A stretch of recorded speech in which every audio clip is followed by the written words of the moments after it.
Shabbat Shalom, everybody. Today we're going to talk about the Sabbath and how it originated, and what the Sabbath is. We're going to begin to talk about what the Sabbath is. It's a big concept. Where do we start to understand about the Sabbath? Where does it begin? It begins at the beginning. So we're going to turn to Genesis chapter 2. And Genesis chapter 1 is the first 6 days of creation. Genesis chapter 2 says, verse 1, "Thus the heavens and the earth were finished, and all the host of them. And on the seventh day Elohim ended his work which he had made. And he rested on the seventh day from all his work which he had made. And Elohim blessed the seventh day and sanctified it, because that in it he had rested from all his work which Elohim created and made." The Sabbath is a celebration of creation, to know our Creator created us in the manner in which He created us, in His divine way, which is perfect. These are all the generations of the heavens and of the earth when they were created. Okay, these generations, these are all the generations, showing that the creative days is more than a 24-hour time period.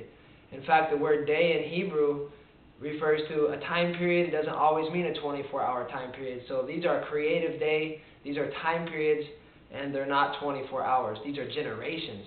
You wouldn't consider that a week a generation. So it's definitely speaking of a greater time period that the Most High took to create the heavens and the earth. These are the generations of the heavens and the earth when they were created, in the day that Yahweh Elohim made the earth and the heavens. Okay, so this is what took place, and He blessed it and sanctified it. And this day was holy. One thing I want to point out is that it never speaks of the Sabbath day ending. Every other creative day, it was the evening and the morning, and was the end of the first day. It was the evening and the morning, all the way down to the sixth day, so that there was a beginning and an ending of each creative day, except for the Sabbath day. Now let's turn to Exodus. When Israel was gathered out of Egypt, and they had exodus out and been saved from the Pharaoh and his army by the mighty hand of Yahweh, Elohim of Israel, the Elohim of Abraham, Isaac, and Jacob. And He spoke to the children of Israel Himself. And Elohim spoke all these words, saying, and it says, "I am Yahweh, thy Elohim, which brought thee out of the land of Egypt, out of the house of bondage. Thou shalt have no other Elohim before me. Thou shalt not make unto thee any graven image or any likeness of anything that is in heaven above, or that is in the earth beneath, or that is in the water under the earth. Thou shalt not bow thyself down to them nor serve them, for I, Yahweh thy Elohim, am a jealous El, visiting the iniquity of the fathers upon the children unto the third and fourth generation of them that hate me, and showing mercy unto thousands of them that love me and keep my commandments." Keeping His commandments. "Thou shalt not take the name of Yahweh thy Elohim in vain, for Yahweh will not hold him guiltless that takes His name in vain. Remember the Sabbath day to keep it holy." All right, to remember the Sabbath day.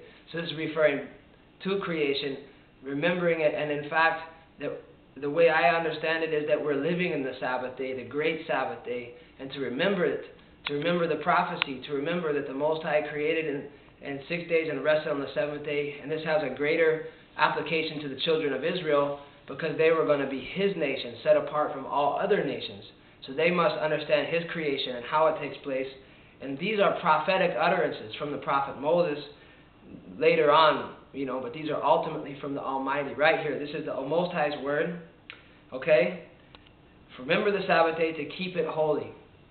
6 days thou shalt labor and do all thy work, but in the seventh day is the Sabbath of Yahweh thy Elohim. In it thou shalt not do any work, thou, nor thy son, nor thy daughter, nor thy manservant, nor thy maidservant, nor thy cattle, nor thy stranger that is within thy gates. For in 6 days Yahweh made the heaven and the earth, the sea, and all that is in them, and rested the seventh day. Wherefore Yahweh blessed," or set apart, "the Sabbath day, and hallowed it." So here it is, my brothers and sisters, that when we honor the Sabbath day, even in every 6 days, and we rest on the seventh day, we are honoring our Creator, that we were created by His way, and created in His image. We were not evolved from the lower animals and all these crazy things that science is trying to teach, the crazy theories of man. So we celebrate creation. The Sabbath is a celebration of creation.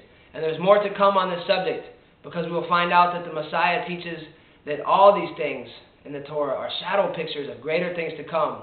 Baruch Hashem Yahweh, and blessed be the Sabbath day, and blessed be the children of all nations that seek Him. I love you all. Shabbat Shalom. Love to your home from my home. We'll see you.